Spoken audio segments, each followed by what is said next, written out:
Friends, trading facts YouTube ఛానల్కి స్వాగతం. ఇప్పటివరకు మన ఛానల్ సబ్స్క్రైబ్ చేసుకోకపోతే దయచేసి సబ్స్క్రైబ్ చేసుకోండి, ఛానల్ ఆదరించండి. స్టాక్ మార్కెట్లో సక్సెస్ కావటం అనేటువంటిది చాలా డిఫికల్టీ అనేటువంటిది మనందరికీ తెలుసు.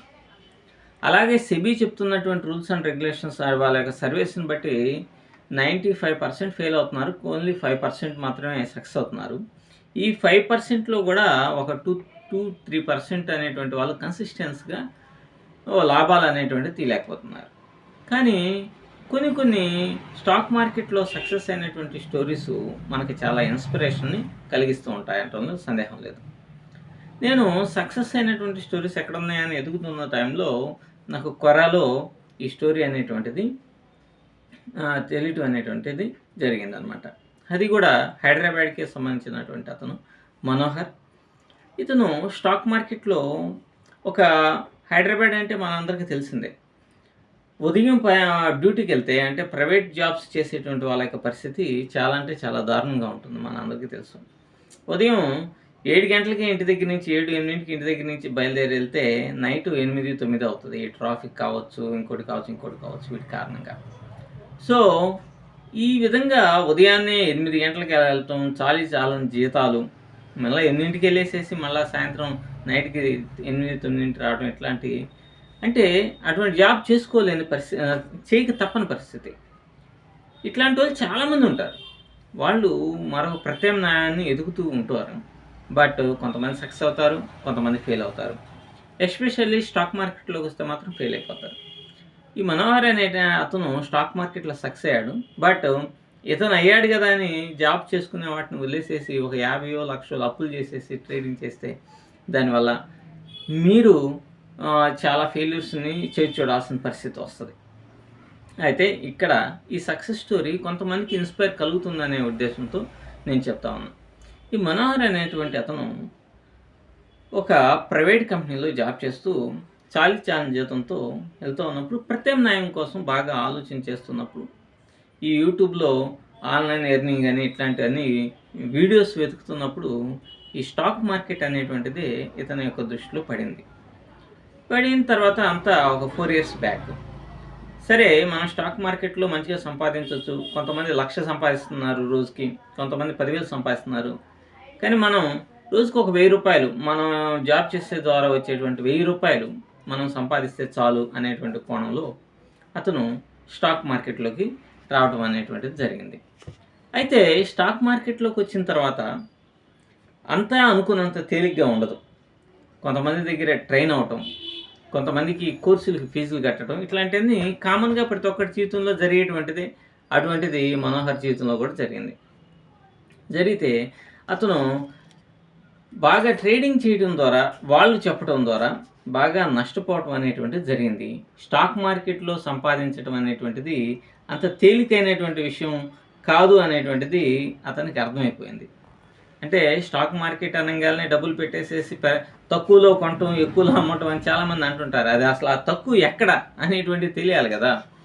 దీనివలన ఓకే, అతను మిగతా చాలామంది చెప్పిన యూట్యూబ్ వీడియోస్ చూసి వాటిని అన్నీ చేసి ప్రయోగాలు చేసినా కూడా ఫెయిల్యూర్ అనేటువంటిది జరగడంతో తను ఎలాగైనా సరే దీంట్లో సక్సెస్ కావాలి, దీంట్లో సంపాదించేటువంటి మార్గం ఉంది అనేటువంటి ఒక నిర్ణయానికి అయితే వచ్చాడు.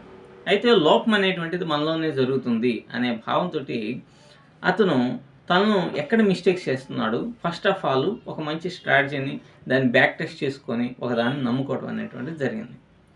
దాన్ని ట్రేడ్ చేస్తూ ఉన్నప్పుడు కొద్ది రోజుల తర్వాత దాన్ని ఒక జర్నల్గా రాసుకొని ఏ ట్రేడ్ ఎలా చేస్తున్నాము ఏంటి అనేటువంటిది, ఇక్కడ జర్నల్ రాసుకోవడం అనేటువంటిది చాలా అంటే చాలా ముఖ్యం అనమాట. దాని ద్వారా మనలో ఉన్న కొన్ని లోపాలని మనం సరిదిద్దుకోవడానికి అవకాశం ఉంటుంది. వాటిని రాసుకుంటాం.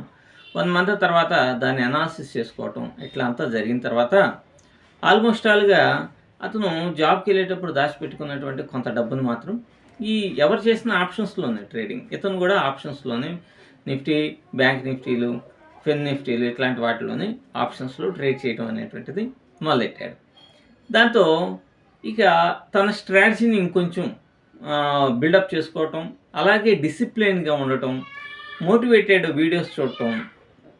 అసలు సక్సెస్ అయినటువంటి ట్రేడర్స్ వాళ్ళ యొక్క లైఫ్ స్టైల్ ఎలా ఉంటుంది ఏంటి అనేటువంటిది అబ్జర్వ్ చేయటం, కొద్దిగా ఎక్సర్సైజ్ చేయటం, ఇటువంటివన్నీ కూడా బాగా చేస్తూ ఒక ట్రేడింగ్లో యాక్టివ్గా ఉంటూ స్ట్రిక్ట్గా తన స్టాప్ లాస్ని టార్గెట్స్ని ఫిక్స్ చేసుకోవడం ద్వారా అతను ఆల్మోస్ట్ ఆల్ ఆప్షన్స్లో మంచి సక్సెస్ అనేటువంటిది పొందటం మొదలెట్టాడు. మార్కెట్స్ ఎలా ఉన్నా, ఒక్కోసారి లాభాలు వచ్చినా ఒక్కోసారి నష్టాలు వచ్చినా, ఓవరాల్గా గతంలో తను జాబ్కి వెళ్ళటం ద్వారా సంపాదించేటువంటి మనీ కంటే కూడా డబుల్ మనీని ఇప్పుడు ఆయన కన్సిస్టెంట్గా సంపాదిస్తున్నాడు. ఇక్కడ ఒకరోజు 10,000 వచ్చి ఒకరోజు 10,000 నష్టపోవడం, ఒకరోజు 5,000 రావడం, ఇంకో రోజు 20,000 నష్టపోవడం ఇది కాదు. కన్సిస్టెన్సీగా ఒక 500 రూపాయలు వచ్చినా కూడా అది మీరు బాగా సక్సెస్ కావడానికి అవకాశం అనేటువంటిది ఉంటుంది. ఆ విధంగా ఇప్పుడు మనోహర్కి బాగా కావాల్సినంత సమయం దొరుకుతుంది. అలాగే ఫ్యామిలీతో టైం స్పెండ్ చేయగలుగుతున్నాడు. ఇంకా యుఎస్ మార్కెట్స్ ఇటువంటివి కూడా చేసేటువంటి ఆలోచనలు ఉన్నాయి. బట్ స్టాక్ మార్కెట్లో సక్సెస్ అనేటువంటిది మీ స్ట్రాటజీ, మీరు డిసిప్లైన్డ్గా ట్రేడ్ చేయడం అనేటువంటిది, అంటే మీ స్ట్రాటజీకి అనుగుణమైనటువంటి ఎంట్రీస్ దొరికినప్పుడే ఎంట్రీ చేయడం ద్వారా మీరు సక్సెస్ కాగలరు అనేటువంటి దాన్ని నిజంగా అతను చేసి నిరూపించుకొని ప్రశాంతమైన హ్యాపీ లైఫ్ని గడుపుతున్నాడు. కాబట్టి అందరూ స్టాక్ మార్కెట్లో రావద్దు. దీంట్లో చాలా నష్టాలు అనేటువంటివి ఎక్కువ ఉంటాయి. బట్ సక్సెస్ అయితే పీస్ఫుల్ ఆఫ్ లైఫ్, మీకు మీరే బాస్ అవుతారు అనేది ప్రతి ఒక్కరూ గమనించుకొని ట్రేడ్ చేసి డిసిప్లిన్గా, డెడికేటెడ్గా స్టాప్ లాస్ని, టార్గెట్స్ని స్ట్రాంగ్గా మెయింటైన్ చేస్తూ కనుక ముందుకు వెళ్ళిపోతే ఖచ్చితంగా స్టాక్ మార్కెట్లో సక్సెస్ ఉంటుంది. Thank you.